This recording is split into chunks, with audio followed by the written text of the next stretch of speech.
Hello and welcome back to EU Diplomatic Enclave. Today we are going to start with our series that we had previously launched, One Belt One Road Initiative series, and today's topic we chose is China-Pakistan Economic Corridor, or CPEC. In Urdu we call it Pak Chin Iqtisadi Rahdari. Well, it's a project, it's a journey actually towards an economic regionalization of globalized world, and it's a part of Chinese ambitious One Belt One Road initiative.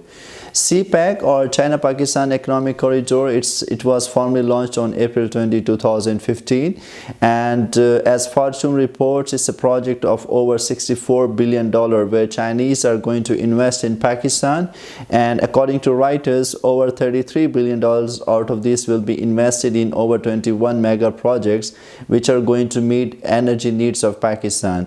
CPEC, or China-Pakistan Economic Corridor, as we know, it is going to connect the western city of Kashgar up to the Pakistan city, Arabian seaport city of Gwadar. And basically it's going to connect the Central Asia region, Uzbekistan, Turkmenistan, Azerbaijan, and connecting them towards with the Pakistan through Silk Road all the way to the Gwadar port and upwards to the Middle East, up to the Gulf region and up to the North Africa. So it's a huge project. It's an ambitious project which is already in progress and which is undergoing right now with this Millennium Project of 2030. And the project itself, it is aimed basically in Pakistan at building of motorways, of railways, hydropower projects. We are going to have establishment of specialized economic zones within Pakistan, and also this project is going to have a positive impact on the regional stability as a whole. We are going to discuss in details about the geostrategic importance of this project a bit later. So also this project is, some people also name it as the Marshall Plan, or which was previously, as we know it here in Europe, which was also after post-World War, which was a project to improve the situation in the European Union as we know it today.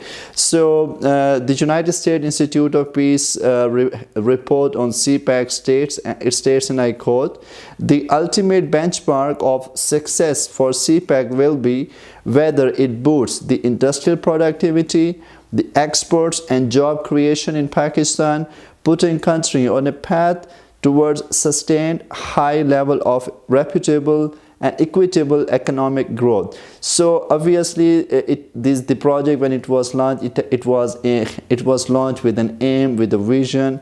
And when we discuss a little bit about aim and vision of the CPEC project, so basically it is aimed to improve the lives of Chinese people and of course of the Pakistani people, with the aim of bilateral connectivity, with the construction of multi-billion-dollar projects in both countries. It will also explore the potential of bilateral investment. The economic and trade developments will improve.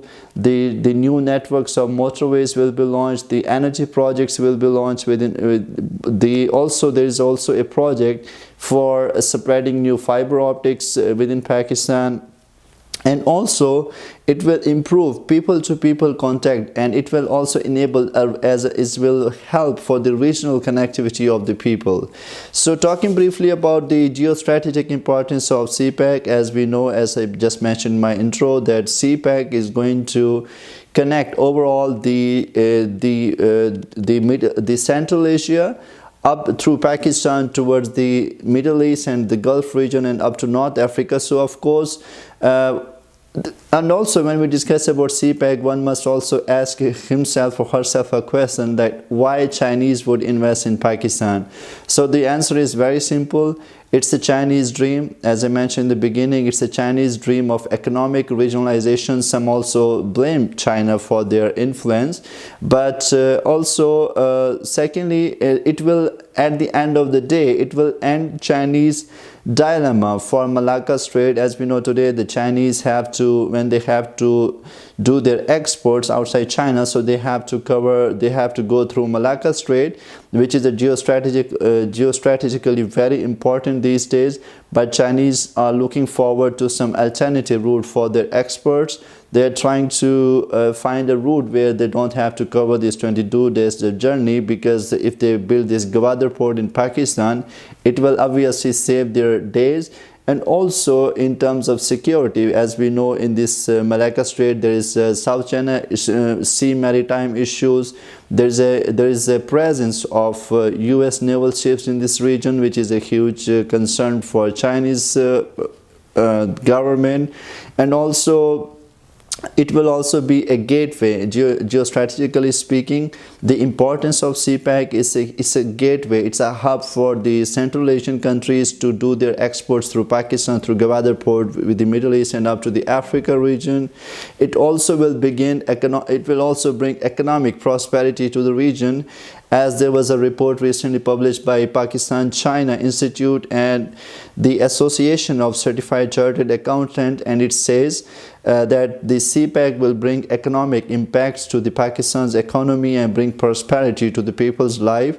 And it is also expected to create over 4.5 up to 5 million jobs for Pakistanis in general.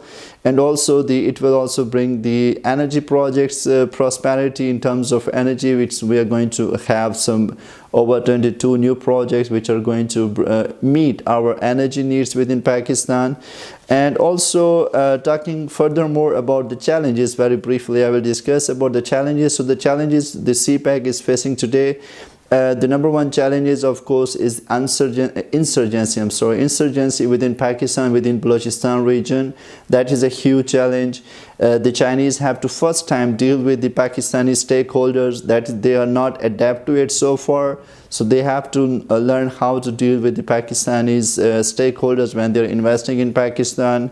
Also, there is a challenge for the Kashmir region of Gilgit-Baltistan, where Indians have their concerns. They have put forward their concerns, but of course Gilgit-Baltistan is a part of Pakistan, so they should not have such concerns, by the way. But of course there's a huge debate ongoing. This is also a great challenge in terms of the acquisition of the project of CPEC.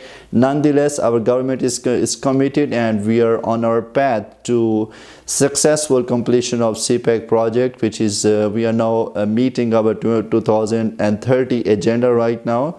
And the next issue or the next challenge for CPEC so far is like Chinese people are also trying to know how to deal with the domestic media in Pakistan, because some in Pakistani media, they're trying to propagate this CPEC project as anti-Pakistan, because, well, of course I understand and I agree that this project, this is a Chinese investment which we have to pay back in terms of loans.